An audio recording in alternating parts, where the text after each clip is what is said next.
জাতীয় দলের ক্রিকেটার সাকিব আল হাসান সহ ১৫ জনের বিরুদ্ধে দেশ ত্যাগের নিষেধাজ্ঞার আদেশ দিয়েছেন আদালত। সোমবার ঢাকা মহানগর দায়রা জজ মোহাম্মদ জাকির হোসেন গালিবের আদালত দুদকের আবেদনের পরিপ্রেক্ষিতে এই আদেশ দেন। দুদকের জনসংযোগ কর্মকর্তা আক্তারুল ইসলাম এ সকল তথ্য জানিয়েছেন।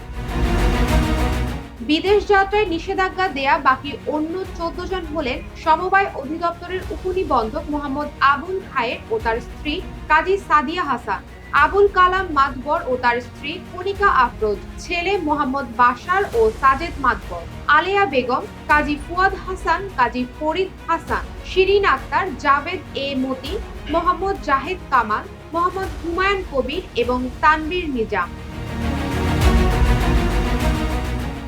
আদালতে দুদকের আবেদনে বলা হয়েছে, তাদের বিরুদ্ধে অনিয়ম ও দুর্নীতির মাধ্যমে অর্থ আত্মসাৎ পূর্বক সরকারি বিধিবিধান ও শেয়ার বাজার আইন লঙ্ঘন পূর্বক শত শত কোটি টাকার বিনিয়োগ সহ অবৈধ সম্পদ অর্জনের অভিযোগ অনুসন্ধান করেছে দুদক।